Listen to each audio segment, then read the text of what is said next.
Hey guys, and we're back again with another content for the Ragnarok.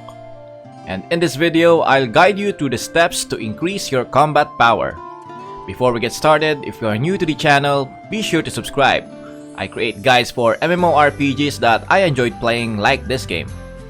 Just a quick background, I've fallen behind on daily events for nearly 2 days. I haven't been able to participate in any in-game activities due to my recent vacation. Fortunately, I've still been able to grind my character in the field for 24 hours, thanks to the cloud phone that I'm using. It's incredibly efficient even with a poor signal in that area because it operates remotely on a cloud server. If you are interested in learning more about the cloud phone that I am using, here's a word from our sponsor. Does your phone overheating when grinding? Or do you have a lot of accounts to grind at the same time on different games? I have good news for you. UG Phone is an Android cloud phone that helps you AFK grind non-stop even when you close the application. This will let you save battery for your phone and your game will still run even when you have no internet access when you're outside. Also, UG Phone can open multiple instances that is applicable to other games like Ragnarok X, Mir 4, Night Crows, Ragnarok 20 Heroes, and many more games that have an immense AFK grinding. Just use my code 4F8CAA. Or you can just click the link on the description below to get 488 diamonds so you can try the UG Phone for yourself. Download the UG Phone now for Android, iOS, or even on the Windows PC. Thanks for listening and let's get back to the video. Do you know that combat power is very important in this game? It's not just bragging rights, but it is also a power boost to other PvE events like the Endless Tower. Endless Tower has a hidden mechanic which relies heavily on your combat power. The more combat power you have versus the current monster, the more damage you will deal. For example, here I am 162k combat power, still on rank 84 for mages, and I'm stuck on the floor 79 since yesterday. Now we try to increase our power with enhancement and card albums, etc. Now we are sitting at the 164k, and now let's try to do the floor 79 again. Okay, now that's what I'm talking about. My damage went from 80 to 25k, now to 22 to 28k. Now I can really finish this floor with a perfect clear. This is why the secret to leveling much faster is to increase your CP as much as possible and try harder for Endless Tower. Now we understand the combat power isn't just a gimmick, but actually a hidden mechanic for PvE. Let me show you how to boost your combat power or the CP. First is to enhance your gears equally. I already tackled this on my other guide video, but I will just include and explain it here. Enhancing all of your gears evenly could increase your combat power more effectively than just focusing on weapons and accessories, especially since the materials required for enhancement becomes more expensive with each upgrade. So enhancing your gear is definitely even better approach as it not only boosts your combat power but also grants you resonance bonus which further increase your CP.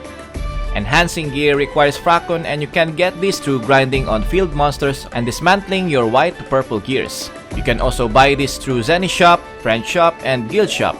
You can buy all of these if you really need to. Same with the enhancement is the refining. This may give you more CP if you refine it successfully, but for F2P players, I advise you to just slow down a bit and refine all your gears to +6, then try to save some rubies to buy Blessed Ore, because this is the time we will get to progress the refining slower even for the whales. So just take your time and do not worry too much. You can get these refinement materials through dismantling purple and gold equips, buy through Zenny shops, and the best way is to do an encounter quest. Next is the card album. In my opinion, you should prioritize this over upgrading the cards on your equipment. My advice is to focus on upgrading only 3 to 4 star cards for your equipments and use the remaining cards for fusion. It will require more cards, but trust me, it will significantly boost your CP more than upgrading your equipped cards. Plus, completing a set of a card on a page gives you extra stats, making it a smart choice to prioritize this. Additionally, I recommend using Valkyrie's Blessing to farm purple cards you need to complete your pages. Buy Dark Spirit Hammer and unlock slots equally. Each week you can purchase 2 hammers, but recently there's been a promotion allowing you to buy them with a daily limit. This has enabled many of us to unlock more sockets on our gear. As you can see, I've unlocked sockets not just on my weapon, but also on my armors and accessories. It's not ideal to unlock sockets solely on weapon as it will require more Dark Spirit hammers, making it a slow and costly process. Once you've unlocked the sockets, as I mentioned earlier, insert 3 or 4 star cards into the available slots to further boost your combat power. The next source for your CP is the wardrobe. Many players overlook this because it's purely cosmetic, but as you collect more fashion gear, your fashion level increases. With each level, you'll gain additional benefits, such as boost your total damage increase and reduction. Additionally, some headgears offers a specific advantage to your character, so be sure to review the stats before equipping them into your costume. Now, how do I get the headgears? The easiest way is through the crafting system. Go to the general section, then select headgear. After crafting, you'll receive a box which you can open for a chance to obtain the headgear or just a Zenny reward. If you don't get the headgear, just try again. There's also the more advanced costume crafting, which is harder to obtain but offers even better rewards. So take your time and enjoy the process. Next source is the ancient gear. As for F2P, we only have these 2 ancient gears as of now. The imaginary sword can be bought in the daily shop and the imaginary eye is in the endless tower shop.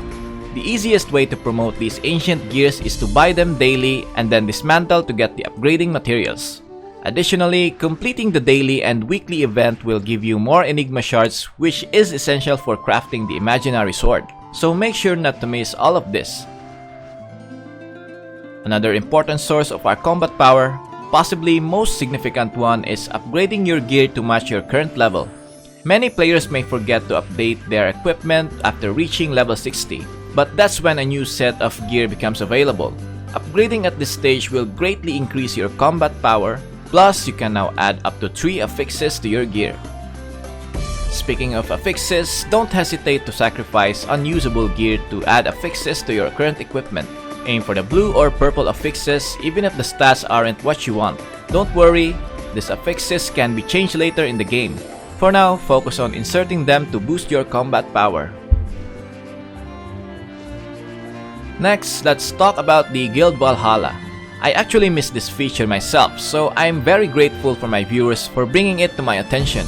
Go to your guild, then head to guild construction and click on the Valhalla option. You'll see 6 icons, each representing a different stats. Focus on the stats that you need and max them out. If you have enough guild points, you can max all of them, so try to collect as many points as possible. But first, remember you need to contribute to the guild in order to earn more guild points, so make sure you are actively participating. Next up is the recent pet system. To get a pet, you'll need to complete the Element Realm in PvE, and then you can feed EXP to your pet to level it up. To further boost your pet's power, you can purchase Pet Skill Booster. Keep in mind that this skill booster requires a certain pet level before you can upgrade its skill, so be sure to level up your pet first. Next is another new feature, the runes. Honestly, I'm not a big fan of this one, and I really wish they handle it better. For me, the Battle of Dawn event feels like it's geared mainly towards the whales. It's tough for casual players to enjoy this event since you need to be highly competitive to earn those runes. And unfortunately, if you don't want to spend money, this is pretty much the only way to get them. It's hard to ignore this feature though, because runes provide some significant stat boost for your character. Next is the artifacts, which is much more F2P friendly. To upgrade those Freya's necklace and unlock those great stat bonuses, all you need to do is participate in the World Boss event to collect Freya's eyes. Keep in mind that the World Boss event is only available at specific time each day, so be sure to set that alarm to make sure you don't wanna miss it. Also, you can buy Sleipnir's Gaze through Guild Shop and Battlefield Brawl Shop to upgrade your Sleipnir, which also increases your CP. Lastly, let's talk about titles. Right now, we only have a limited selection of titles, but I believe we'll be able to earn more free titles in the future. These titles provide additional stats and can help you boost your combat power. If you purchase VIP 1 like I did, and many others do, you'll receive the Rising Star title. This title gives a solid boost of 100 physical attack and 77 magic attack, which is a great value for relatively low cost. Plus, VIP 1 comes with plenty of other benefits. I think that covers everything you need to boost your combat power. But if I missed something, please feel free to comment down below. If you find this video helpful, then please leave a like. And also subscribe to support my channel. As always, thank you for watching, stay safe, and have an awesome day. Lights out!